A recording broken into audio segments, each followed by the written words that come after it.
গীতাৰ অধ্যায় 18 শ্লোক নম্বৰ 62 ভগৱানে স্বয়ং কৈ আছে যে অৰ্জুন সেই পৰমেশ্বৰৰ শৰণলৈ যোৱা যাৰ কৃপাত পৰম শান্তি আৰু শাশ্বত স্থান অৰ্থাৎ সতলোক প্ৰাপ্ত হ'ব।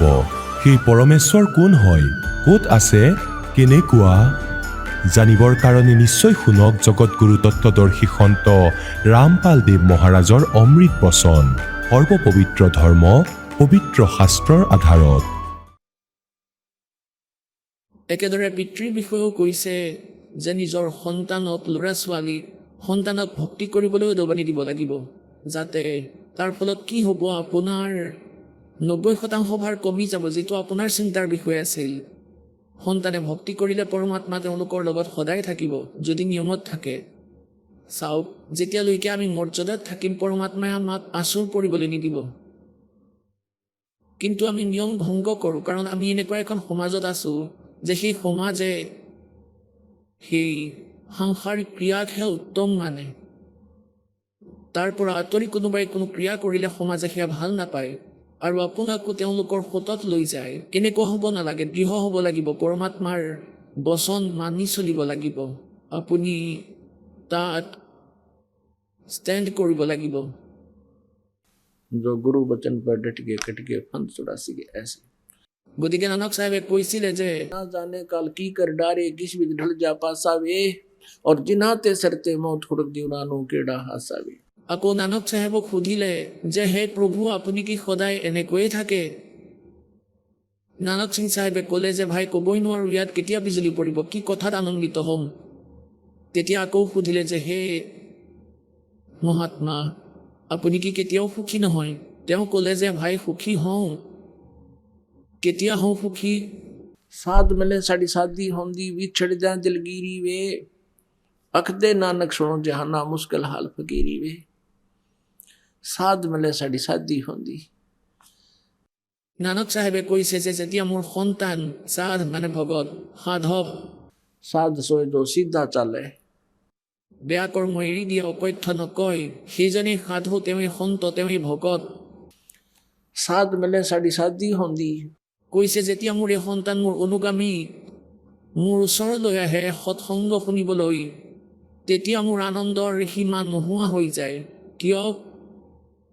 কাৰণ মই গম পাই যাওঁ যে এই সন্তান, মোৰ অনুগামী, মোৰ শিষ্যসকল, তেওঁলোক কালৰ জালত আবদ্ধ হোৱা নাই, তেওঁলোকক কোনেও ভ্ৰমিত কৰিব পৰা নাই।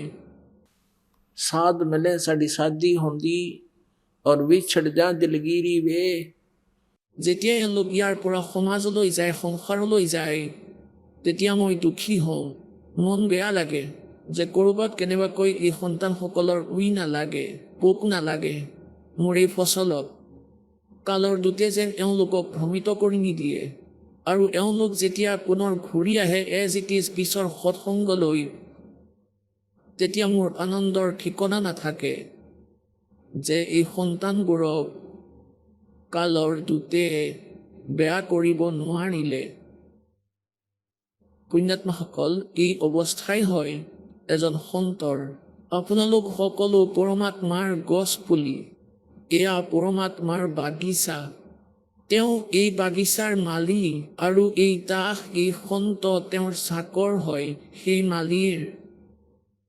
আৰু সেই চাকৰৰ চাকৰি সুৰক্ষিত তেতিয়া থাকে যেতিয়া তেওঁ সেই গছপুলিবোৰ ভালদৰে ৰাখে, সেইবোৰৰ চোৱা চিতা কৰে, সেইবোৰত গজা ঘাঁহ বন কাটি থাকে আৰু তাৰ বাবে বেৰা দিয়ে, পানী সিঁচি থাকে। আৰু সেই বাগিচাখন ধুনীয়া হৈ থাকিলে মালি প্ৰসন্ন হয় যে চাকৰজন ভাল। গতিকে আপোনালোক সেই পৰমাত্মাৰ বাগিচাৰ পুলি, জোপোহা গছ, আৰু এই দাস সন্ত যি হয় তেওঁৰ চাকৰ। গতিকে নানক চাহেবজীয়ে কৈছে, সাধ মিলে সাਡੀ সাদি ਹੁੰਦੀ ਵਿਛੜ ਜਾਂ ਦਿਲਗੀਰੀ ਵੇ ਅਖਦੇ নানক শুনো জহানা মুশকিল হাল ফকিৰি ਵੇ। যে তোমালোক আকৌ উভতি আহিলে মোৰ আনন্দৰ ঠিকনা নাথাকে, যেতিয়া তোমালোক পুনৰ সংসাৰৰ মাজলৈ যোৱা, কাৰণ তাত কাৰোৰেই ভক্তিৰ জ্ঞান নাই। আৰু যাতে তোমালোকক কোনেও ভ্ৰমিত কৰি নিদিয়ে, সেইবাবে মই আকৌ দুখী হৈ থাকোঁ। কাৰণ পুণ্যাত্মাসকল, ডাক্তৰজনে জানে যে কোন ৰোগীৰ ৰোগ কিমান ভয়ংকৰ, আৰু সেই ৰোগীক কোৱা হয় 10 দিনৰ টেবলেট দিয়া হৈছে, সেয়া খাব আৰু আকৌ চেকআপ কৰিবলৈ আহিব। এতিয়া যদি তেওঁ নাহে, ডাক্তৰজনে গম পাই যায় যে হয়তো তেওঁ কোনো নকলি বৈদ্যৰ লগত গ'লগৈ, গতিকে তেওঁ ইয়ালৈ নাহিল আৰু এতিয়া তেওঁ মৰিব। অথবা তেওঁ টেবলেট নাখালে, সম্পূৰ্ণ ঔষধ নাখালে, সেইবাবে নাহিলে, গতিকে তেওঁৰ মৃত্যু হ'ব। গতিকে পুণ্যাত্মাসকল, আপোনালোকক ইয়াত যি ঔষধ দিয়া হয়, ঔষধ মানে জন্ম মৃত্যুৰ ৰোগ কাটিবলৈ এক চিকিৎসা কৰা হয়, সত্য মন্ত্ৰ কৈ দিয়া হয়, এয়া সাধনা আপোনালোকে কৰে, আপোনালোকক কৰিবলৈ কৈ দিয়া হয়, আৰু আপোনালোকে নিত্য নিয়ম কৰে, ভক্তি কৰে, ডেইলি মন্ত্ৰ কৰে, অৰ্থাৎ আপুনি ঔষধ খাই আছে আৰু আপোনালোকে নাম লৈ মন্ত্ৰ লৈ গ'ল আৰু মন্ত্ৰ জপ নকৰিলে, সাধনা নকৰিলে, মৰ্যাদা পালন নকৰিলে, নিয়ম নামানিলে, তেতিয়া আকৌ আপুনি ইয়ালৈ নাহিব, কাৰণ আপোনাক ভগৱানে সহায় কৰিব নোৱাৰে আৰু আপুনি সুখী হ'বও নোৱাৰে। যি উদ্দেশ্য লৈ আহিছিল, মৰ্যাদা পালন নকৰিলে সেয়াও নহ'ব। গতিকে আপোনালোক যিসকল প্ৰাণী ইয়ালৈ নাহে, এই দেখে গম পায় যে তেওঁলোক কালৰ জালত পৰিল, অথবা কোনোবাই তেওঁলোকক মিছগাইড কৰিছে, বা তেওঁ টেবলেট নাখালে, অৰ্থাৎ ভক্তি নকৰিলে, সেইকাৰণে তেওঁ যি বাঞ্ছিত বস্তুৰ ইচ্ছা কৰি আছিল সেয়া মালিকে নিদিলে। পৰমাত্মাই কয়, নিজৰ মহিমা নিজেই কয় যে कि सतगुरु के दरबार में कमी काहे की ना, अंसा मौज नहीं पावता तेरी चूक चाकरी में। এই কবিৰ পৰমেশ্বৰৰ বিধানত, এই কবিৰ পৰমেশ্বৰৰ ডিক্সনেৰীত ইম্পচিবল ৱৰ্ড নাই। এইজন সেই সমৰ্থ পৰমাত্মা, এইজন সেই সমৰ্থ পৰমাত্মা যাৰ শব্দকোষত অসম্ভৱ শব্দ নাই, কিন্তু আমি সেই লাভ প্ৰাপ্ত কৰিব পৰা নাই সেই সমৰ্থৰ দৰবাৰত। তেন্তে আমি আমাৰ চাকৰিত ভুল কৰিছোঁ, আমাৰ কোনো পূজা সেৱা শ্ৰদ্ধাত আসোঁৱাহ আছে। नहीं तो सतगुरु जो चावे सो करही, 14 कोट दूत जम डरही, ऊत भूत जम त्रासने वारे और चित्रगुप्त के कागज पाड़े। চিত্ৰগুপ্তৰ কাগজ ফালা অৰ্থাৎ আপোনাৰ প্ৰাৰব্ধৰ পাপবোৰ নাশ কৰি দিব। আপোনাৰ সংস্কাৰত কিবা কাৰণত কোনো ভয়ংকৰ কষ্ট থাকিলে তাক শেষ কৰি দিব পৰমাত্মাই, শেষ কষ্ট আহিবলৈ নিদিয়ে। আপোনাৰ যদি মৃত্যু হ'ব লগা আছে 10, 20, 50 বছৰ বয়সত, আৰু যদি আপুনি সত্য ভক্তি কৰি আছে, আপোনাৰ বয়স বঢ়াই দিব এইজন সেই পৰমাত্মা। এনেইতো পুণ্যাত্মাসকল, এটা উশাহো আপুনি ইয়াত ল'ব নোৱাৰে, এনেকুৱা বিধান আছে। কোৱা মতে এজন সাধক আছিল, এজন ঋষি আছিল, সেই ঋষিজনৰ কোনো এক অন্য জ্যোতিষীয়ে হাতৰ ৰেখা চোৱা এজনে চাই কৈ দিলে যে আজিৰ পৰা 4ৰ্থ দিনত আপোনাৰ মৃত্যু হ'ব। এতিয়া তেওঁৰ সমস্যা উৎপন্ন হৈ গ'ল। তেওঁ ক'লে যে কিবা এটা সমাধান কওক। সেই জ্যোতিষীজনে, হাতৰ ৰেখা চোৱাজনে ক'লে যে ব'লা ব্ৰহ্মাৰ ওচৰলৈ যাওঁ, কাৰণ ব্ৰহ্মা ইয়াৰ উৎপত্তিকৰ্তা হয়। তেওঁৰ জ্ঞান সিমানেই আছিল। এতিয়া ব্ৰহ্মাৰ ওচৰলৈ গ'ল। ব্ৰহ্মাই ক'লে, ভাই চোৱা, মই উৎপত্তি নিশ্চয় কৰোঁ, কিন্তু বয়স বঢ়াই দিয়া মোৰ সাধ্যৰ বাহিৰত, ব'লা বিষ্ণুৰ ওচৰলৈ যাওঁ।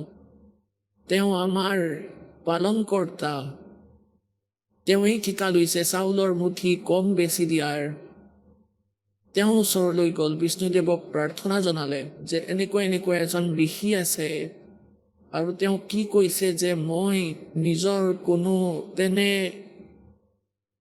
অন্য উদ্দেশ্যেৰে জীৱনৰ এক্সটেনশ্যন নিবিচাৰোঁ, মই কেৱল ভক্তি কৰিব বিচাৰোঁ, যে আৰু কিছু সময় মই পাই যাওঁ, তেতিয়া মই ভক্তি কৰিম।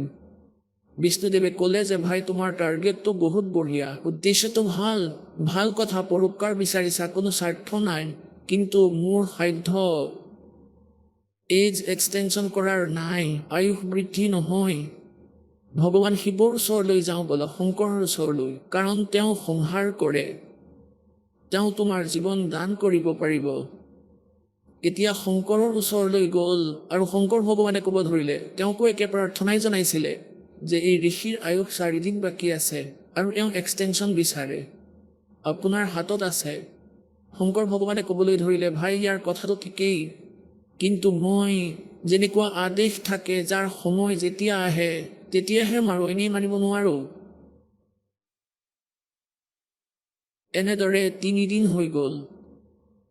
শংকৰ ভগৱানে পৰামৰ্শ দিলে যে ব'লা তালৈ যাওঁ, কালিলৈ তালৈ যাম। ক'ত যাম? ধৰ্মৰাজৰ ওচৰলৈ, কাৰণ তাৰ পৰাই আদেশ আহে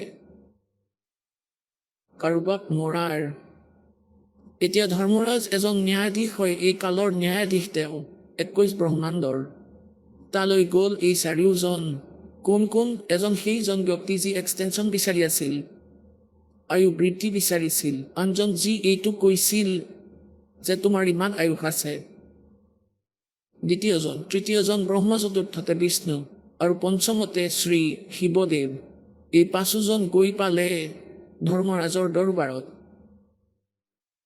এতিয়া ধৰ্মৰাজক ক'লে, তিনিওজনে ব্ৰহ্মা বিষ্ণু মহেশ্বৰে ক'লে যে হে ধৰ্মৰাজ, এই মানুহজনে পৰমাৰ্থৰ বাবে কিছু সময় বিচাৰিছে, ইয়াৰ আয়ুস বৰ্ধিত কৰি দিয়ক। আৰু এওঁ কিয় বিচাৰে? যে কিছু ভক্তি কৰিব বিচাৰে। তেওঁ কোনো অন্য আজে বাজে কথাৰ বাবে এক্সটেনশ্যন বিচৰা নাছিল। এতিয়া ধৰ্মৰাজে উলিয়ালে একাউণ্ট, মেলিলে তেওঁৰ বহি, তাত একাউণ্ট চালে। সেই সময় লিখা আছিল, তাত কি লিখা আছিলে? যে ইয়াৰ মৃত্যু। এতিয়া সেই সময়টো আহিছিলে, 4ৰ্থ দিন হৈছিল। তাৰ মৃত্যুত লিখা আছিলে যে এই ব্যক্তিৰ মৃত্যু ধৰ্মৰাজৰ দৰবাৰত হ'ব লাগিব। আৰু সেই সময়ত ব্ৰহ্মা বিষ্ণু আৰু শংকৰ আৰু লগতে সেই জ্যোতিষীও, তেওঁলোকো ইয়াত উপস্থিত থাকিব লাগিব। এতিয়া ধৰ্মৰাজেতো সুবিধাই পালে, সেই সময়তেই তাৰ মৃত্যু হৈ গ'ল, আয়ুস নবঢ়ালে। এতিয়া তিনিও ভগৱানে বেয়া পালে আৰু ক'বলৈ ধৰিলে যে আমি ইয়ালৈ অহাৰ তুমি কি সন্মান দিলা? তুমি বৰ বেয়া, তুমি এনেকুৱাই নে? তোমাৰ ডিঙি কাটিম বুলি কৈ ত্ৰিশূল তুলি ল'লে, কোনে সুদৰ্শন চক্ৰ তুলিলে। এতিয়া তেওঁ ক'লে ধৰ্মৰাজে যে ভগৱান, মোৰ ওপৰত খং নকৰিবা, মইতো এজন চাকৰহে সেই পৰম পিতাৰ, যাৰ আদেশ আহে। আৰু এয়া চোৱা খাতা বহি, ইয়াত কি লিখা আছে? তেওঁ দেখুৱালে যে ইয়াৰ মৃত্যু ধৰ্মৰাজৰ দৰবাৰত আৰু এই চাৰিওজনৰ উপস্থিতিত হ'ব। পঞ্চমজন এওঁ। ধৰ্মৰাজে ক'লে, আপোনালোকেতো মোৰ বৰ সুবিধাই কৰি দিলে, নহ'লে কিবা কাৰণ দেখুৱাই আপোনালোকক গোট খুৱাব লাগিল হয়। আৰু শুনা, যদি তোমালোকে ইমান বেয়াই পাইছা, তেন্তে নিজৰ আয়ুস দি দিয়া, এওঁক এতিয়াই জীৱিত কৰি দিম। নিজৰ আয়ুস কোনে নদিব? বাহ, তিনিও গুচি গ'ল, তাৰ পৰা সোনকালেই গুচি গ'ল। গতিকে পুণ্যাত্মাসকল, मासा घटे न तिल बधे, विध ना लिखे जो लेख, और सच्चा सतगुरु मेट कर ऊपर मार दे मेघ। যেনেকৈ অভিমন্যু আছিলে, অভিমন্যু সুভদ্ৰাৰ পুত্ৰ, শ্ৰীকৃষ্ণৰ ভাগিন, মহাভাৰতৰ যুদ্ধত চক্ৰবেহুত পৰি মৰিছিলে। শ্ৰীকৃষ্ণই কান্দি আছিল, অৰ্থাৎ বিষ্ণুৱে কওক বা শ্ৰীকৃষ্ণই কওক, সুভদ্ৰাই কান্দি আছিলে, হিয়াধা কৰি কান্দিছিল। পাণ্ডৱৰ বংশ নাশ হৈ আছিলে। ভগৱান শ্ৰীকৃষ্ণই তেওঁক জীয়াই তুলিব নোৱাৰিলে। আপোনালোকে অন্য এটা কথাও শুনিছে চাগে, ভগৱান শ্ৰীকৃষ্ণ আৰু অৰ্জুন সাধুৰ বেশ ধৰি ৰজা মূৰধ্বজৰ ঘৰলৈ গৈছিল আৰু তাত এটা মায়াবী বাঘ তৈয়াৰ কৰিছিলে, সিংহ। আৰু তাত কৈছিলে যে আমাৰ বাঘে মাংস খায় মনুষ্যৰ। আৰু শুনিলোৱা, মনুষ্যও, কিন্তু আপোনাৰ ঘৰৰ সদস্যহে সি খাব, কোনোবা এজনক ধৰি আনিলে নহ'ব। এতিয়া পুণ্যাত্মাসকল, আগৰ সন্তৰ বহুত মহিমা আছিলে। তেওঁলোকে সাধু সন্তৰ বহুত আদৰ কৰিছিল আৰু এয়াও ভাবিছিলে যে সাধুৰ ৰূপত কেতিয়াবা ভগৱান আহে। তেতিয়া মূৰধ্বজে ক'লে, আপুনি যেনেকৈ ক'ব তেনেকুৱাই হ'ব। গতিকে মূৰধ্বজে নিজৰ শ্ৰীকৃষ্ণই যেতিয়া ক'লে যে নিজৰ পুত্ৰক কাটি মোৰ বাঘক সিংহক খাবলৈ দিয়া সেই পতি পত্নীয়ে দুয়োৱে মিলি ল'ৰাজনক মাজেৰে ফালিবলৈ ধৰিলে, কাটি দিলে, দুচেও কৰি দিলে আৰু তাক জীৱিত কৰি দিলে শ্ৰীকৃষ্ণই। এতিয়া ইয়াৰ কাৰণ কি? যেতিয়ালৈকে এই কোনো প্ৰাণীৰ আয়ুস আছে তাক তেওঁলোকে জীৱিত কৰিব পাৰে, আৰু তাৰ আয়ুস নাথাকিলে তেওঁলোকে জীৱিত কৰিব নোৱাৰে। গতিকে এই কাৰণতে যে অভিমন্যুৰ আয়ুস বাকী থকা নাছিল, তেওঁৰ মৃত্যু সংস্কাৰ জীৱন ইমানেই, আৰু তাম্ৰধ্বজৰ আয়ুস বাকী আছিল, তেওঁক কাটি জীৱিত কৰি দিয়া এওঁলোকৰ বাবে কোনো ডাঙৰ কথা নহয়, ভগৱান হয়, এয়া সিদ্ধিহে। যেতিয়া এটা সময়ত এজন কাশ্যপ নামৰ ঋষি আছিল, আৰু তেওঁ গৈ আছিলে কলৈ? ৰজা পৰীক্ষিতৰ ওচৰলৈ। কাৰণ কি আছিল? তেওঁ গম পাইছিলে যে ৰজা পৰীক্ষিতক সপ্তম দিনা সাপে খুটিব, আৰু সেয়াও অৰ্থাৎ বহুত ভয়ংকৰ, এই তক্ষক সাপৰ বহুত ভয়ংকৰ বিষ থাকে। আৰু সেই তক্ষকে গম পাই গ'ল যে কাশ্যপ ঋষি আহি আছে, আৰু শুনিছে যে তেওঁ কোনো উদ্দেশ্য লৈ আহি আছে। মই সেই ঋষিক দংশন কৰিম, তেওঁ জীৱিত কৰিব, আৰু মই আদেশ পাইছোঁ অন্য এজন ঋষিৰ যে তক্ষকে পৰীক্ষিতক দংশন কৰিব, আৰু মই দংশন নকৰিলোঁ। তক্ষকে ভাবিলে সেই ঋষিয়ে মোক অভিশাপ দিব। এই ভয়তে তেওঁ কাশ্যপ ঋষিক সুধিলে যে হে ঋষি, আপুনি কলৈ গৈ আছে? মনুষ্য শৰীৰ ধাৰণ কৰি সাপে সুধিলে। কাশ্যপে ক'লে যে মই গৈ আছোঁ ৰজা পৰীক্ষিতৰ ওচৰলৈ। উদ্দেশ্য কি আপোনাৰ? উদ্দেশ্য এইটোৱেই যে তেওঁক তক্ষক সৰ্পই খুটিব, আৰু মই তেওঁক জীৱিত কৰি দিম, ফলত ৰজাই মোক বহুত ধন দিব, এই উদ্দেশ্যেৰেই গৈ আছোঁ। তক্ষকে ক'লে যে মই সেই তক্ষক, আৰু আপুনি তালৈ নাযাব, মই আপোনাক ধনখিনি দি দিম, মোৰ লগত বহুত হীৰা মাণিক পাথৰ আছে, তোমাক দি দিম, তুমি তেওঁক জীৱিত নকৰিবা। তেতিয়া কাশ্যপ ঋষিয়ে ক'বলৈ ধৰিলে যে মই তেওঁক অৱশ্যেই জীৱিত কৰিম, কাৰণ তেওঁ বৰ ভাল ৰজা, আৰু যিমান ধন ৰজাই দিব সিমান তুমি দিব নোৱাৰা। তেতিয়া তক্ষকে ক'লে, ভাই তুমি এটা পৰীক্ষা কৰোৱা মোৰ, মই এই গছজোপাক খুটিম। ওচৰতে এজোপা গছ আছিল, শকত, সেউজীয়া, মজবুত, আৰু এইজোপা সম্পূৰ্ণ জহি যাব, শুকাই যাব এক ছেকেণ্ডতেই, আৰু ইয়াক তুমি আকৌ সেউজীয়া কৰি দেখুৱাবা, তেতিয়াহে মই মানি ল'ম।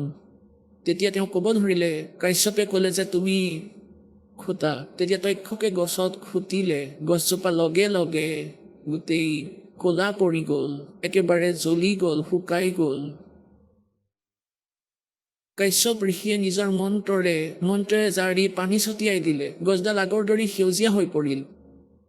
তেতিয়া তক্ষক হাত জোৰ কৰি থিয় হ'ল যে ঋষিদেৱ, তুমি তালৈ নাযাবা, আৰু এই ধন মই তোমাক দিম, মোৰ কথা মানি লোৱা।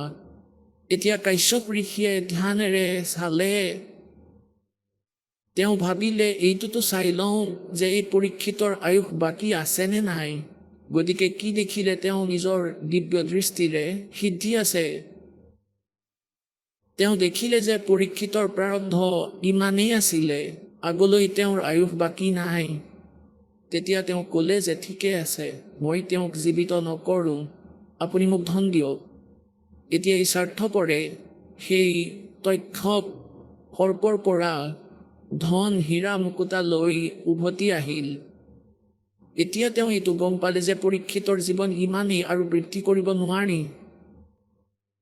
এতিয়া পুণ্যাত্মাসকল, এওঁলোকক আমি ঋষি বুলি কওঁ, আৰু এওঁলোকে মিছা জ্ঞান কঢ়িয়াই ফুৰিছে। 10-12 বছৰ বহি এওঁলোকে এনেকৈ কঠিন সাধনা কৰি সিদ্ধিপ্ৰাপ্ত কৰে, আৰু সেয়াও কি? বিষ উলিওৱা, জৰা ফুকা কৰা শিকিলে, আৰু তাৰ বাবে টকা ল'বলৈ ওলাইছে, আৰু যেতিয়া গম পালে যে সেইজনক জীৱিত কৰিব নোৱাৰে কাৰণ তেওঁৰ আয়ুস আৰু নাই, তেতিয়া ফটকৰে চুক্তি কৰি ল'লে। এনে ঋষি আছিল আমাৰ। এতিয়া পুণ্যাত্মাসকল, যেতিয়া আপোনালোক তত্ত্বজ্ঞানেৰে পৰিচিত হ'ব, তেতিয়া গম পাব যে কেনেকুৱা ঋষি এওঁলোক মায়াৰ পূজাৰী আছিল। কোৱা হয় तत्व भेद कोई ना कहे रे झूमक रा, ये पैसे ऊपर नाच सुनो रे झूमक रा।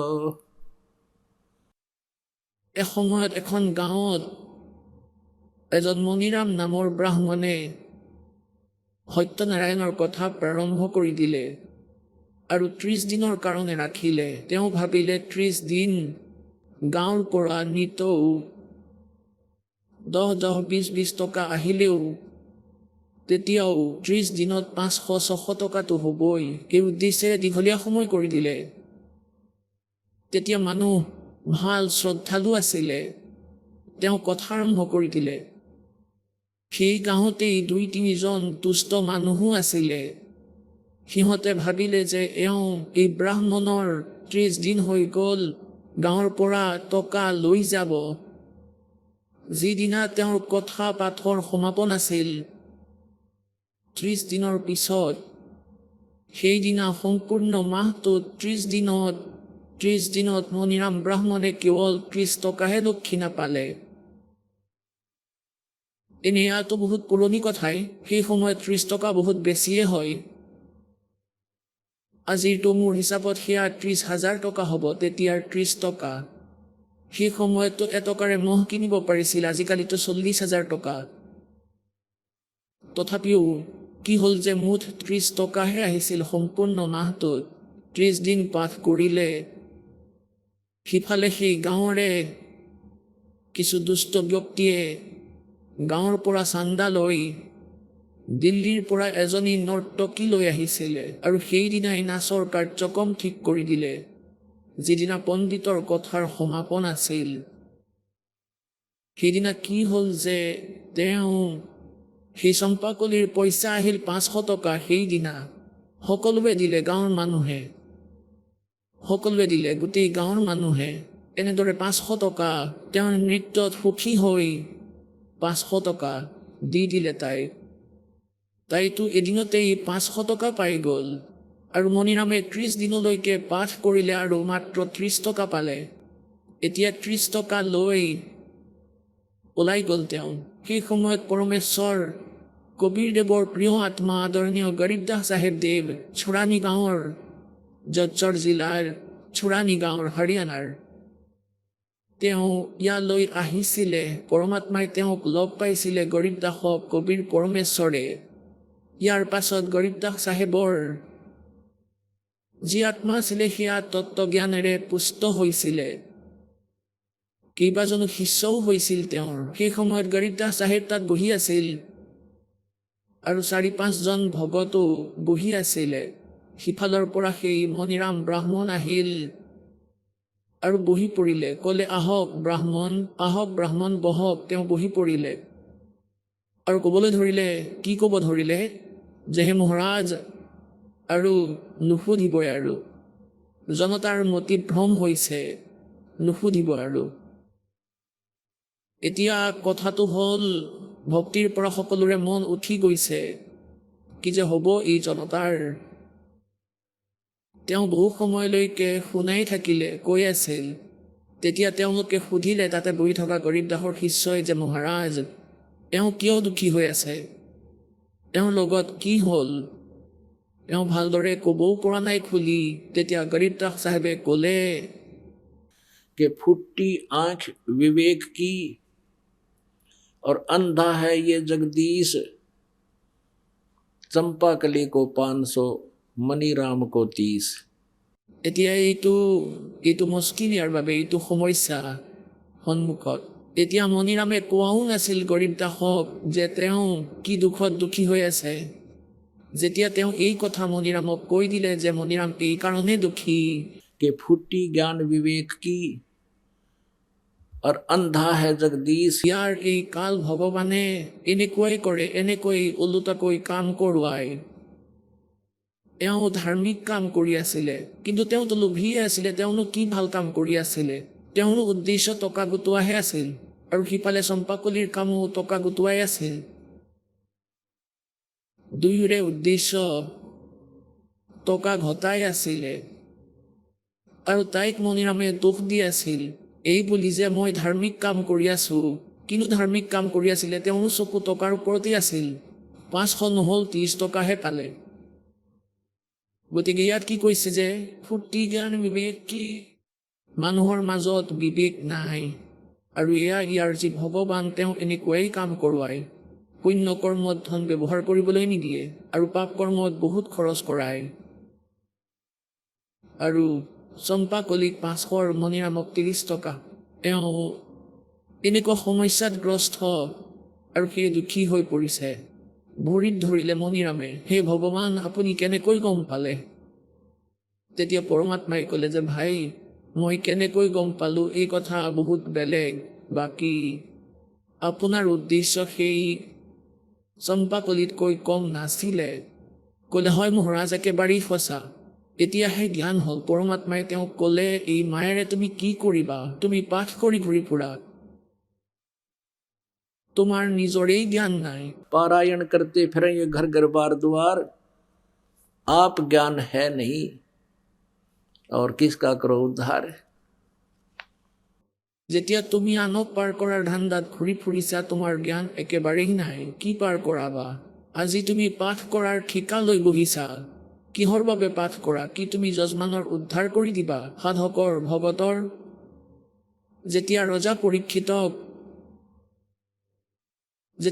পৰীক্ষিতক সাপে খুটিব লগা আছিল,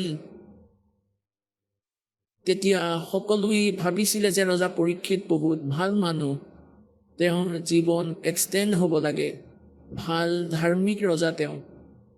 গতিকে সেই সময়ত এটা কথা কোৱা হৈছিল যে এই শ্ৰীমদ ভাগৱতৰ কথা এওঁক 7 দিনলৈ শুনাব লাগে, 7 দিন ইয়াৰ কথা পাঠ কৰাব লাগে। ইয়াৰ সমাধান এইটোৱেই। গতিকে সেই সময়ত গৰীবদাস চাহেবে ক'লে যে সেই সময়ত এই বশিষ্ঠ মুনিও তাতেই আছিলে আৰু ব্যাসদেৱ যিজনে এই 18 পুৰাণ সুধা সাগৰ শ্ৰীমদ ভাগৱত লিখিছে, তেওঁ তাতেই বিদ্যমান আছিল। কাৰো সাহস নহ'ল কথা শুনোৱাৰ, কাৰণ 7ম দিনা পৰিণাম আহিব লগা আছিল আৰু তেওঁলোকৰ পপুলাচলো ওলাই পৰিব, সকলো পিছ মুহকিল। সুখদেৱ ঋষিক মতা হ'ল স্বৰ্গৰ পৰা, বিমানত বহি আহিল তেওঁ স্বৰ্গৰ পৰা। তেওঁ 7 দিন কথা শুনালে। এতিয়া 7 দিন কথা শুনাই কণ্টিনিউৱাছলি, আৰু সিফালে তেওঁ এইটোও জানিছিলে যে 7ম দিনা তেওঁৰ মৃত্যু হ'ব। গতিকে এই স্থিতিত যেতিয়া মানুহে ভগৱানৰ চৰ্চা শুনে, তেওঁৰ বিশেষ শ্ৰদ্ধা জাগে, মনত শ্ৰদ্ধাৰ উদ্ৰেক হয়। তেওঁ জানে 7ম দিনা তেওঁ যাব নাথাকিব, গতিকে মুহূৰ্তৰ বাবেও তেওঁ ধ্যান নাতৰায়। আৰু কথা শুনোৱাজনো যোগ্য অধিকাৰী হ'ব লাগে, তেতিয়াহে তাৰ পৰা লাভ পোৱা যায়। গতিকে তেওঁ 7 দিন কথা শুনালে সেই সুখদেৱ ঋষিয়ে। এতিয়া কিমান দূৰ উদ্ধাৰ কৰিলে যে তেওঁ স্বৰ্গলৈ গ'লগৈ, কাৰণ এই সংসাৰৰ পৰা তেওঁৰ মন উঠি গ'ল। আৰু স্বৰ্গ সেয়া কেৱল সুধা সাগৰ অৰ্থাৎ শ্ৰী ভাগৱত কথা শুনিয়েই নহয়, তেওঁ এজন বহুত পুণ্যকৰ্মী প্ৰাণী আছিল। ডাঙৰ ডাঙৰ যজ্ঞ কৰিছিলে, কাৰণ সেই সময়ত যি ব্ৰাহ্মণ আছিলে তেওঁলোকে বেদ পাঠ কৰিছিলে, বেদৰ মন্ত্ৰ পাঠ কৰিছিলে, ওম নামৰ জপ কৰিছিলে। আৰু তেওঁলোকে যেনেকুৱা হ'লেও বেদ অনুসৰি সাধনা কৰিছিল আৰু কৰোৱাইছিল, সেয়া যজ্ঞ আছিলে, ধৰ্মযজ্ঞ কৰাইছিল, ভোজ কৰাইছিল। গতিকে সেই যজ্ঞৰ পৰিণামস্বৰূপে তেওঁ স্বৰ্গলৈ গ'ল। কিন্তু সেই কথাই ইমান কাম কৰিলে সেয়াও যজ্ঞজনৰ পৰা শুনি যে তেওঁৰ আস্থা ইয়াৰ পৰা আঁতৰি শ্ৰীমদ ভাগৱতত বৰ্ণিত সেই স্থানৰ ভগৱান শ্ৰীকৃষ্ণৰ মহিমাৰে তেওঁৰ সেই আস্থা হৈ গ'ল। और जहाँ आशा तहाँ बासा हुई, मन कर्म वचन सुमरियो सोई।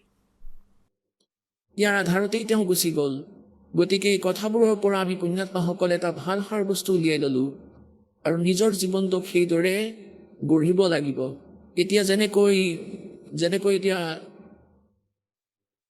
সকলো ফালে গুৰুৱেই গুৰু দেখা পাব, ময়ো আপোনাৰ পাঠ কৰি দিম বুলি হাতত পুথি লৈ ওলাই যায়, ময়ো পাঠ কৰি দিম। কিয় যায় তেনেকৈ? কাৰণ তেওঁলোকে জানে টকা লাগে আৰু ধৰ্মপ্ৰায়সকলে ভক্তি সাধনা অনুষ্ঠান পাতিব বিচাৰে আৰু এওঁলোক নিজেই জ্ঞানৰ সৈতে অপৰিচিত। সেই শ্ৰদ্ধালুসকল সেই নকলি গুৰুৰ পৰা পাঠ কৰায়, সেই এওঁলোকৰ সুবিধা হৈছে।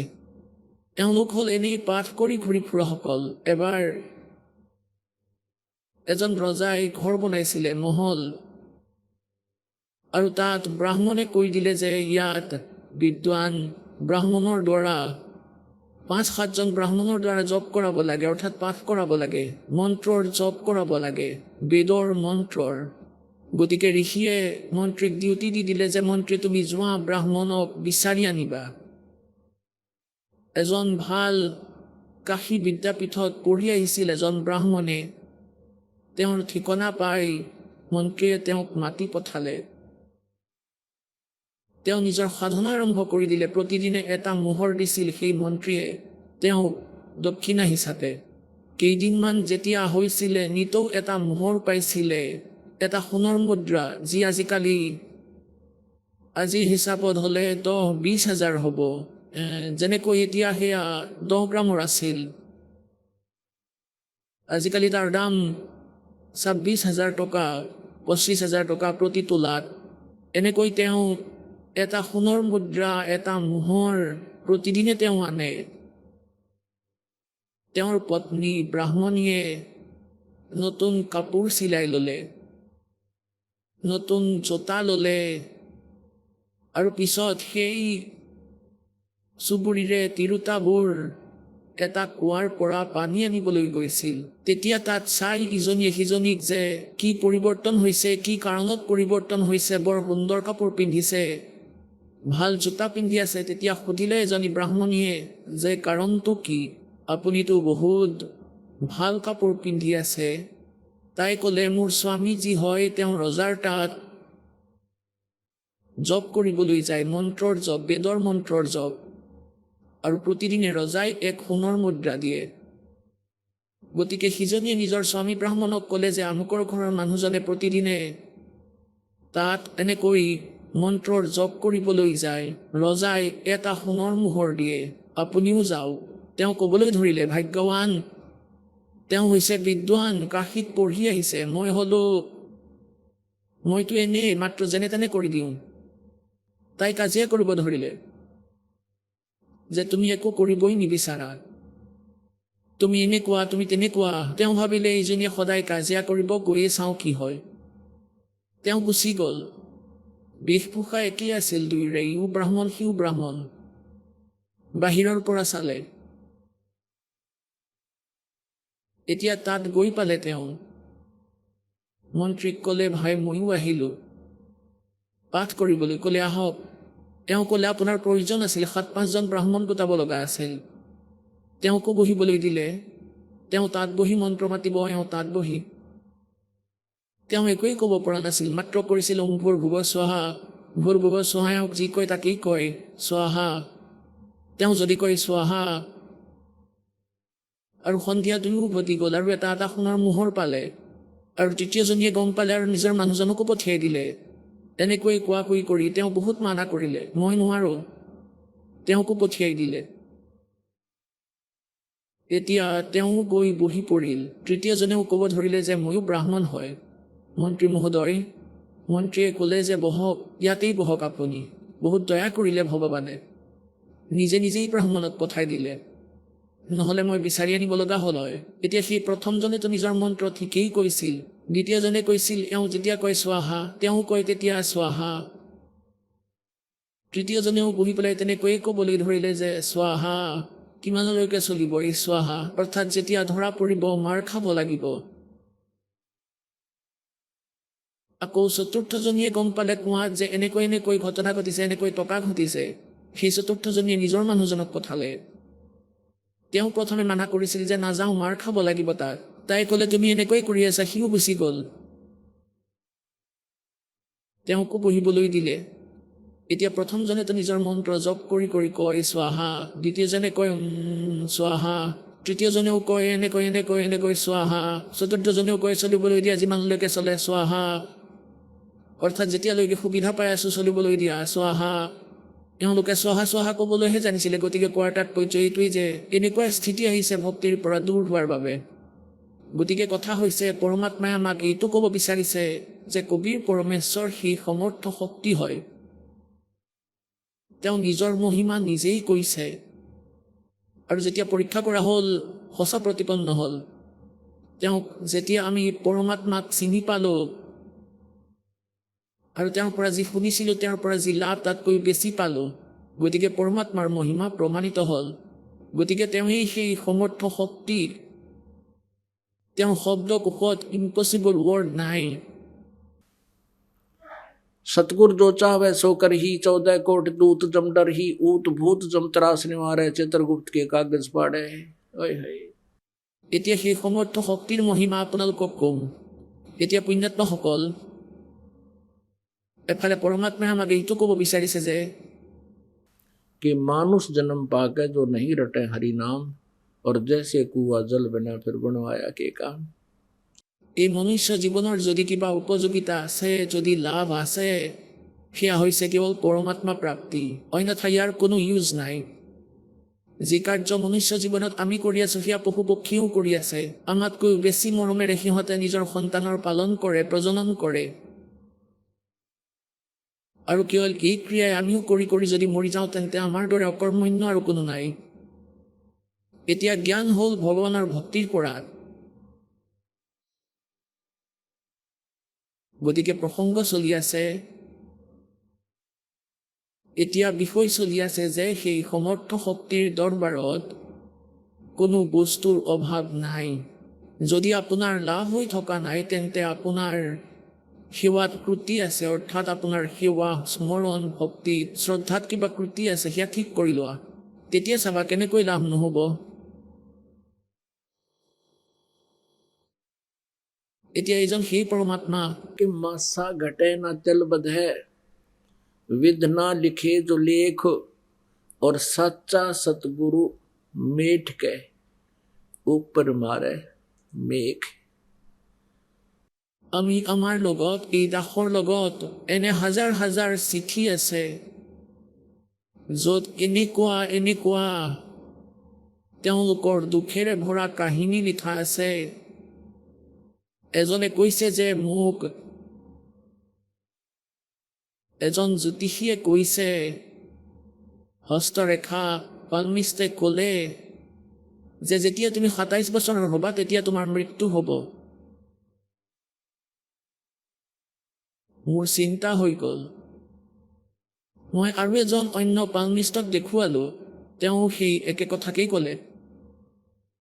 মোৰ আৰু কলিজা ফাটি গ'ল, ভাবিলোঁ মৰিলোঁ আৰু।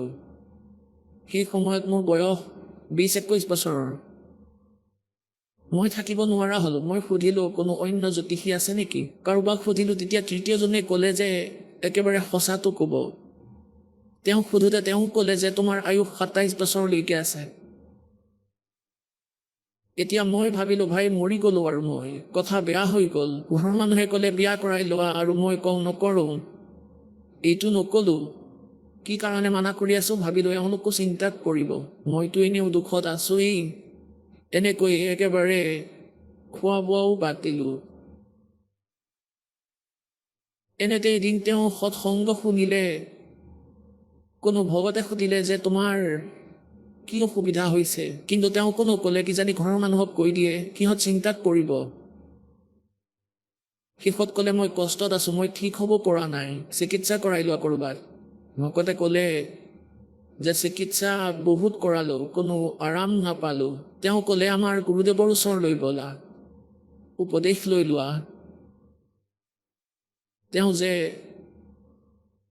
পালমিষ্টক হাত দেখুৱাই আহিছিল, যিয়ে ভৱিষ্যত কৈ দিছিল। গতিকে ক'বলৈ ধৰিলে মোৰ বেমাৰৰ চিকিৎসা এই পৃথিৱীত নাই। তেওঁ ক'লে যে আমাৰ গুৰুদেৱৰ লগত আছে তোমাৰ বেমাৰৰ চিকিৎসা। পৰমাত্মা কবিৰদেৱেতো আয়ুসো বঢ়াই দিয়ে। তেওঁ সুধিলে সঁচাইনে, তেওঁ ক'লে হয়। তেওঁ ক'লে সঁচা কথা, তেওঁ ক'লে হয় একেবাৰে। ভকতে কোৱাত তেওঁ কিছু আশা জাগিল, যাম বুলি ক'লে আৰু গ'ল। সৎসংগ শুনিলে, পৰমাত্মাৰ কৃপাত তেওঁ কাকো কোৱা নাছিলে তেওঁৰ লগত কি ঘটিছিল। ভগতজনে নিজৰ পৰিচিত দুই এজনক সুধিবলৈ ক'লে যে সোধা এওঁৰ মৃত্যু কেনেকৈ হ'ব লগা আছিল। এওঁ ক'লে যে তেওঁক যমৰ দূতে লৈ গৈছিল। পালমিষ্টক হাত দেখুৱাজনক এজন ভকতে ক'লে যে মোৰ সময় পূৰা হৈ গৈছিল, যমদূতে নিবলৈ আহিছিলে, মোক টানি আজুৰি লৈ গ'ল ওপৰলৈ, নাম লৈ থৈছিলোঁ। ওপৰলৈ গৈ দেখিলোঁ ধৰ্মৰাজে উলিয়াই আনিলে মোৰ একাউণ্ট আৰু ক'লে ইয়াৰ আয়ুস ইমানেই আছে, ইয়াক পেলাই দিয়া নৰকত। সেই সময়তে পৰমাত্মাই দাসৰ ৰূপত উপস্থিত হৈ ক'লে খবৰদাৰ ইয়াক এৰা। ধৰ্মৰাজে ক'ব ধৰিলে মোৰ একাউণ্টততো ইমানেই আয়ুস আছে ইয়াৰ। পৰমাত্মাই ক'লে তোমাৰ একাউণ্ট মই পূৰা কৰি দিম, ইয়াক এৰি দিয়া। ভগতজনে পৰিচিত দুই এজনক সুধিবলৈ ক'লে যে তেওঁলোকৰ মৃত্যু কেনেকৈ হ'ব লগা আছিলে সোধা। তেওঁ ক'লে মোক যমৰ দূতে লৈ গৈছিলে। যিজনে পালমিষ্টক হাত দেখুৱাই আছিল তেওঁক আন এজন ভগতে কৈ আছে মোৰ সময় পূৰা হৈ গৈছিল, যমদূতে নিবলৈ আহিছিলে, মোক জবৰদস্তি ওপৰলৈ লৈ গ'ল, নাম লৈ ৰাখিছিলোঁ। ওপৰত গৈ দেখিলোঁ ধৰ্মৰাজে উলিয়ালে মোৰ একাউণ্ট আৰু ক'লে ভাই ইয়াৰ আয়ুসটো মাত্ৰ ইমানেই আছে, ইয়াক পেলাই দিয়া নৰকত। সেই সময়তে পৰমাত্মাই এই দাসৰ ৰূপত উপস্থিত হৈ ক'লে এৰি দিয়া এওঁক। ধৰ্মৰাজে ক'ব ধৰিলে যে মোৰ এই হিচাপততো ইমানেই আয়ুস আছে ইয়াৰ। পৰমাত্মাই ক'লে তোমাৰ একাউণ্ট মই পূৰা কৰি দিম, ইয়াক এৰি দিয়া। ধৰ্মৰাজে দেখিলে যে তেওঁৰ সেই হিচাপৰ খাতাত তাত তাৰ 80 বছৰৰ আয়ুস লিখা আছিলে, য'ত আগতে 30 বছৰৰ আয়ুসত মৰিব লগা আছিল। আকৌ ঘূৰি আহিলে, এৰি দিলে আৰু উভতি আহোঁতে মোৰ হাত ভৰিয়ে কাম কৰা নাছিলে। এয়া টোপনিৰ ঘটনা, মানে ৰাতি সপোনত মোৰ হাত ভৰি কাম নকৰা হ'ল। 1 ঘণ্টাৰ পাছত মোৰ হাত ভৰিয়ে কাম কৰিব ধৰিলে আৰু গোটেই শৰীৰ ঘামি গ'ল। যদি এনেকুৱা স্থিতি নহ'ল হয় মই ভাবিলোহেঁতেন মই সপোন দেখিছোঁ। গতিকে পুণ্যাত্মাসকল তেওঁ বিশ্বাস কৰিলে, নাম ল'লে। তাৰ পাছত তেওঁৰ কোনো কষ্ট নহ'ল আৰু 27 বছৰ সম্পূৰ্ণ কৰিলে, বিয়াও কৰালে। তাৰ পাছত বিবাহ কৰালে। তেওঁৰ এই কথা বিশ্বাস নহ'ল। 27 বছৰ সম্পূৰ্ণ হোৱাত আকৌ তেওঁ পালমিষ্টৰ ঘৰলৈ গ'ল, কাৰণ এই ভুল আমাৰ ভিতৰত আছে, ক্ৰুটি আছে। তেওঁ পালমিষ্টক পুনৰাই দেখাবলৈ গ'ল। উপদেশ লোৱাৰ পিছত দ্বিতীয়জন পালমিষ্ট, তৃতীয়জন, চতুৰ্থজন, সিহঁতে ক'লে তোমাৰ আয়ুস বৃদ্ধি হৈছে, তোমাৰ আয়ুস বৰ দীঘল আছে। আকৌ গ'ল তাত য'ত আগতে দেখুৱাইছিলে। তেওঁ নাজানিছিলে যে সি আগতেও তেওঁক হাত দেখুৱাইছিলে। পালমিষ্টে ক'লে তোমাৰ আয়ুস বহুত দীঘল আছে, বুঢ়া হৈ মৰিবা তুমি। তেতিয়া সি সেই পালমিষ্টক ক'লে যে আপুনি সেইদিনা মোৰ আয়ুস 27 বছৰ বুলি কৈছিলে। ভাই তোমাৰ 27 বছৰৰ আয়ুস আছিলে, সেইকাৰণে কৈছিলোঁ 27 তোমাৰ হাতৰ ৰেখাত, কিন্তু আজি 27 বছৰ নাই, আজিতো দীঘল 80-85 বছৰৰ আছে।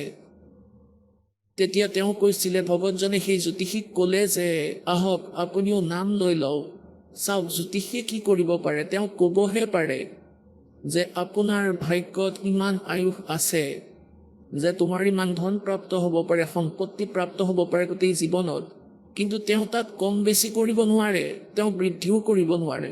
আৰু পৰমাত্মাই কৈছে যে তুমি পালমিষ্টক দেখুওৱা বা নেদেখুওৱা, আৰু পৰমাত্মাই তোমাৰ আয়ুসো বঢ়াই দিব।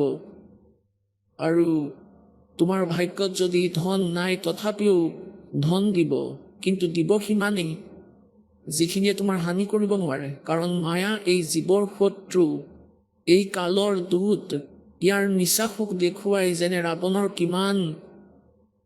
ৰাৱণৰ ৰাজ্যত কোৱা হয় কিমান যে হীৰা, পন্না আৰু মণিক এনেকৈ বিক্ৰী কৰা হৈছিল, যেনেকৈ আমাৰ বজাৰত ঘেঁহু আৰু ধান। ধনী ৰজা আছিলে, কিং আছিলে তেওঁ। আৰু শেষত কি পালে তেওঁ? তাৰ পাছত তেওঁৰ মৃত্যু হ'ল। ঠিক ভক্তি কৰা নাছিলে তেওঁ, তমোগুণ শিৱৰ ভক্তি কৰি আছিলে তেওঁ, জীৱন ব্যৰ্থ কৰি গ'ল। গতিকে কোৱাৰ তাৎপৰ্য এইটোৱেই যে সত্য সাধনা কৰক। উপদেশ লোৱাৰ পিছত কোনো পালমিষ্টৰ ওচৰলৈ নাযাব। তাত গ'লে আকৌ আপোনাৰ ভক্তি খণ্ড হ'ব, ভগৱানক অবিশ্বাস কৰা হ'ব, পৰমাত্মা ৰুষ্ট হ'ব, গতিকে এই নিয়মবোৰ সঠিককৈ পালন কৰি আপুনি সাধনা কৰক আৰু তাৰ পাছত চাব ভগৱানৰ ভক্তিৰ আনন্দ। मासा घटे न तिल बधे बिदना लिखे दुलेख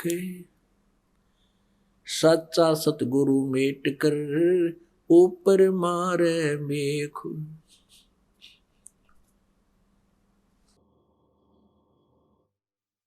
পুণ্যাত্মাসকল এসময়ত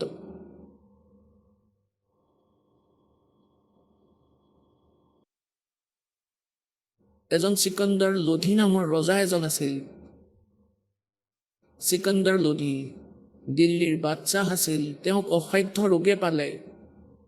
এতিয়া ৰজাৰ লগততো সকলো ব্যৱস্থা থাকেই, তেওঁৰ লগত ধনো থাকে আৰু বৈদ্য ডক্তৰো তেওঁৰ লগত বহুত ভাল ভাল থাকে আৰু সাধু সন্ত ফকীৰো থাকে, যিয়ে তন্ত্ৰ মন্ত্ৰ কৰে, তেনেকুৱা আধ্যাত্মিক গুৰু তেওঁৰ বহুত থাকে। সকলো সুবিধা উপলব্ধ আছিল, কিন্তু তেওঁৰ যি অসাধ্য ৰোগ আছিল, পুৰণি ৰোগ আছিল। পুৰণি ৰোগ এনেকুৱা হয় যেনে শৰীৰৰ ওপৰত কোনো অংগত গৰম চাহ পৰি গৈছে অথবা জুই অগ্নি লাগি গৈছে, চাকিয়ে পুৰে, জ্বলি যায়। তেতিয়া কিমান কষ্ট হয়, যাক কৰিছে তেওঁহে জানে। ইমান কষ্ট হয়, বহুত বেয়া অৱস্থা হৈ পৰে। আৰু পুৰণি ৰোগ এনেকুৱাই দুখ কষ্টযুক্ত হয়, কিন্তু শৰীৰৰ ওপৰত পৰা দেখা নাযায় যে ইয়াৰ ক'ৰবাত জ্বলি গৈছে। ইমান ভয়ংকৰ কষ্টত পৰি আছিলে সেই চিকন্দৰ লোধি। সকলো ঠাইতে চিকিৎসা কৰালে, সকলো ঠাইতে।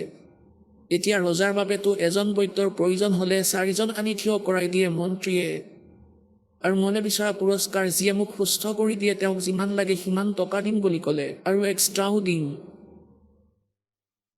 এতিয়া বৈদ্যবোৰে ক'লে যে ৰাজন, আজিলৈকে আমি যাৰ ট্ৰিটমেণ্ট কৰিছোঁ ৰোগ ভাল নোহোৱাকৈ থকা নাই, কিন্তু আপোনাৰ ওপৰত আমাৰ কোনো ঔষধেই কাম কৰা নাই।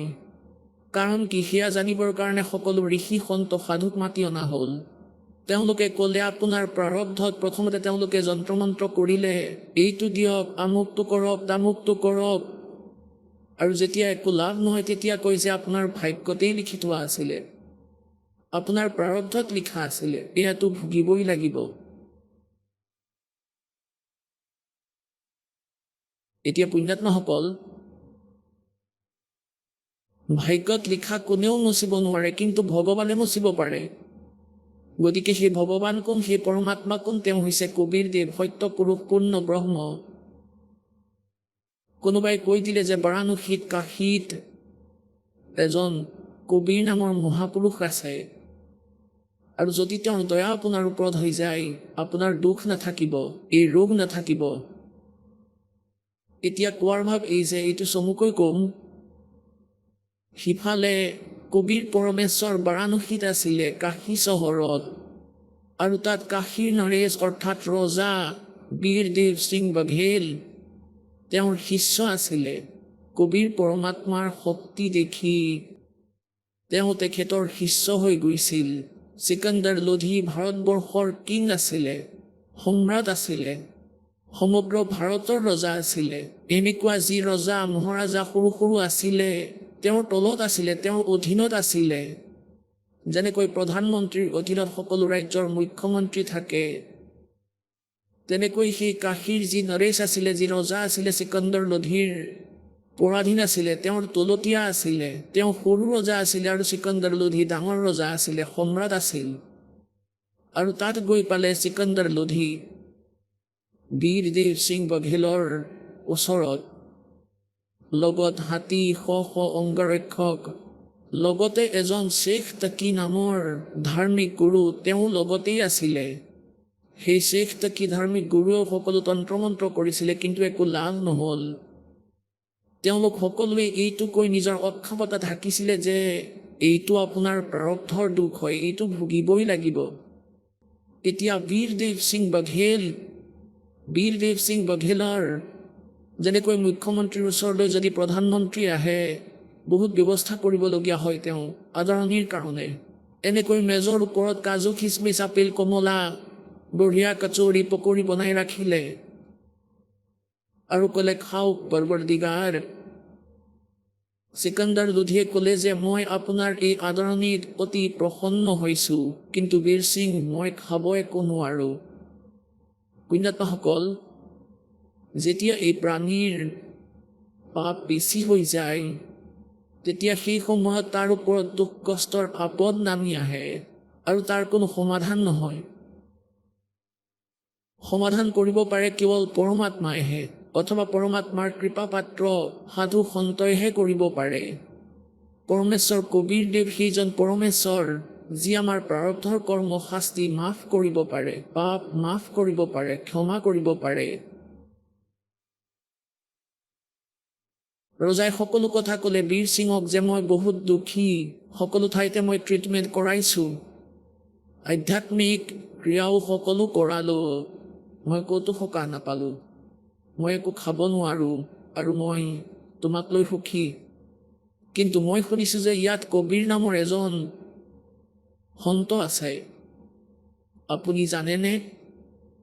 এতিয়া বীৰদেৱ সিং বাঘেলে এই কাৰণে ক'ব বিচৰা নাছিল যে কবীৰদেৱ এজন সাধাৰণভাৱে তেওঁ তেনেকৈয়ে থাকিছিলে, তাঁতী আছিলে, জুপুৰিত থাকিছিলে। এই কাৰণেই ক'ব বিচৰা নাছিল কিজানি এই বাদশ্বাহে মোক বেয়া পাই নাযায় যদি মই ইয়াক কৈ দিওঁ সেই যে কবীৰদেৱ এজন পৰম সন্ত। গতিকে বীৰদেৱ সিং বাঘেলে যেতিয়া তেওঁৰ মুখেৰেই শুনিলে সিকান্দাৰ লোধি সম্ৰাটৰ মুখৰ পৰা যে কবীৰ নামৰ কোনো সন্ত আছে ইয়াত, আপুনি জানেনে?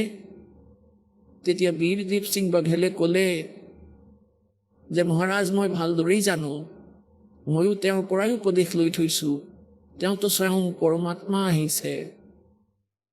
আৰু ৰাজন, আপুনি সঠিক ঠিকনাত আহিছে, আপোনাৰ ৰোগ নাথাকিব। এতিয়া সিকান্দাৰ লোধিয়ে ক'লে যে বীৰ সিং মাতি দিয়া, এবাৰ সেই সন্তক মাতি দিয়া, মাতি আনা, মাতি দিয়া, চাকৰ পঠিয়াই তেওঁক ইয়ালৈ মাতি দিয়া, মই বহুত দুখী হৈ আছোঁ। এতিয়া বীৰ সিং এজন নৰেশ অৰ্থাৎ সৰু ৰজা আৰু তেওঁ সম্ৰাট। ৰজাক মানা কৰিব নোৱাৰে সৰু ৰজাই। হাত জোৰ কৰি ক'বলৈ ধৰিলে, হে পৰৱৰ্তীগাৰ, আপোনাৰ যি আদেশ সেয়া শিৰোধাৰ্য, কিন্তু কয় যে সন্তক মাতিব নালাগে, স্বয়ং গ'লেহে ভাল হয়। যদি মই মাতিও পঠিয়াওঁ আৰু তেওঁ ইয়ালৈ আহিও যায় আৰু তেওঁ কৃপা নকৰে, যদি দয়া নকৰে, তেওঁৰ অহা আৰু নহা সমানেই হ'ব। কাৰণ আমি তেওঁক বাই অৰ্ডাৰ মাতিম আৰু আহিলেও দয়া নকৰিব, ভাবিব ইহঁতে মোৰ অসন্মান কৰিছে। আদেশ দিছে, সন্ত হৈছে এজন মহাসম্ৰাট, কথাতেই কয় আতুৰত নিয়ম নাস্তি। সিকান্দাৰ লোধিয়ে এই কথা বুজি পালে যে ভাই ঠিকে আছে, সন্তই বেয়া নাপালেই ৰক্ষা, আৰু মোক যদি দয়া নকৰে মোৰ অৱস্থা এনেই বহুত বেয়া হৈ আছে, দুৰ্গতি হৈ আছে, মই নিজেই যাম। এতিয়া সন্ধিয়াৰ সময়ত প্ৰতিদিনে কবীৰদেৱ, কবীৰ পৰমেশ্বৰ নিজৰ এজন ব্যৱহাৰিক গুৰু বনাই থৈছিলে পৰমাত্মাই। এনেতো গুৰু নাছিলে, তথাপিও সংসাৰত গুৰু পৰম্পৰা বজাই ৰাখিবৰ কাৰণে, গুৰু পৰম্পৰাৰ নিৰ্বাহ কৰিবৰ কাৰণে ৰামানন্দ নামৰ এজন ঋষিক গুৰু মানিছিলে। আৰু সেই ৰামানন্দ দেৱ আগতে বহুত প্ৰসিদ্ধ ঋষি আছিল, বেদ আৰু গীতাৰ মৰ্মজ্ঞ জ্ঞাতা বুলি জনাজাত আছিল। পৰমাত্মাৰ লগত যেতিয়া জ্ঞান চৰ্চা হ'ল তেতিয়া তেওঁ পৰাজিত হৈছিল, আৰু কবীৰ চাহেবে তেওঁক নিজৰ সতলোক সচখণ্ড দেখুৱাইছিলে আৰু উভতাই পঠিয়াইছিলে। তাৰপিছত স্বামী ৰামানন্দদেৱে পৰমেশ্বৰ কবীৰদেৱক চিনি পাইছিলে, কিন্তু তেওঁৰ আদেশ মানি ইয়াক কৈছিলে কবীৰদেৱে যে হে স্বামীদেৱ, আপুনি মোৰ গুৰু হৈ থাকক, সাংসাৰিক দৃষ্টিত আপুনি মোৰ গুৰু হৈ থাকিব, কিন্তু ক্ৰিয়া কৰিব সেয়া যিটো মই আপোনাক কওঁ। এনেকুৱাই হৈ আছিলে। পৰমাত্মাই এইটো বিচৰা নাছিলে যে যদি তেওঁ গুৰু নবনায় আৰু অহা সময়ত আগলৈ সেই কালৰ দূতে ভ্ৰমিত কৰিব যে কবীৰদেৱেনো ক'ত গুৰু বনাইছিলে। যেনেকৈ এই কালৰ এটা পন্থ চলি আছে, ৰাধাস্বামী পন্থ, তেওঁলোকৰ যি পৰম ধনী, তেওঁৰ কোনো গুৰু নাছিলে আৰু ভূত হৈ গ'ল, তেওঁ হ'বলেই আছিলে। गुरु बिन माला फेरते, गुरु बिन देते दान, गुरु बिन दोनों निष्फल हैं, चाहे पूछो वेद पुराण। বীৰদেৱ সিঙে জানিছিলে যে গধূলি সময়ত আৰতি হয় আশ্ৰমত, ৰামানন্দদেৱৰ তালৈ কবীৰদেৱ আহে আৰু সেই সময় আহিবৰেই হৈছিলে। বীৰ সিং বাঘেলে জিকাশীৰ নৰেশ আৰু দিল্লীৰ সম্ৰাট চিকন্দৰ লোধি। বীৰ সিঙে ক'লে, মহাৰাজ এই সময়ত ৰামানন্দদেৱৰ আশ্ৰমলৈ তেওঁ আহে, তাতেই লগ পাম। এতিয়া তেওঁ চিকন্দৰ লোধি কেতিয়া যাওঁ কৈ আছিলে যে এতিয়াই গ'লে এতিয়াই ঠিক হৈ যাম। ৰামানন্দদেৱৰ আশ্ৰমৰ সন্মুখৰ গেটত এজন চকীদাৰ থিয় হৈ আছিল। সন্ত ভগত ডিউটি কৰি আছিলে। এতিয়া বীৰদেৱ সিঙেতো জানিছিলে যে ৰামানন্দই মুছলমানক বেয়া পাইছিলে। বীৰ সিঙে নিজ মুখেৰে ক'ব পৰা নাছিলে যে আপুনি ভিতৰলৈ যাব নোৱাৰে। গতিকে সেৱাদাৰ সেৱকক ক'লে যে হে সেৱক, হে ভাই ভগত ভাই, ৰামানন্দদেৱক কোৱা সম্ৰাট আহিছে দিল্লীৰ পৰা, চিকন্দৰ লোধি আপোনাৰ দৰ্শন কৰিব বিচাৰে। প্ৰথমতেতো এইটো সুধিলে যে কবীৰদেৱ আহি পালেনে?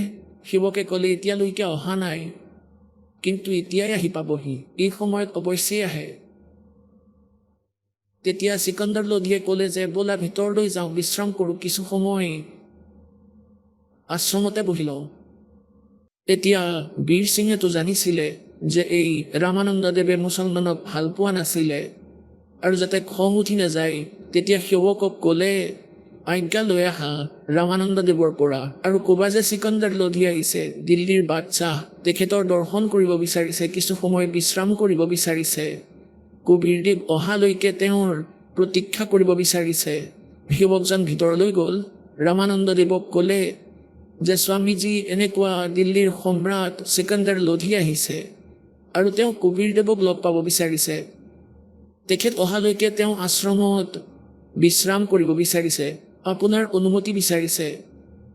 ৰামানন্দদেৱে কৈলে যে সেই মুছলমানজনক তেওঁলোকে মাংস খায়, তেওঁলোকৰ কাৰণে ইয়াত বহিবলৈ ঠাই নাই, বাহিৰত বহিবলৈ কোৱা।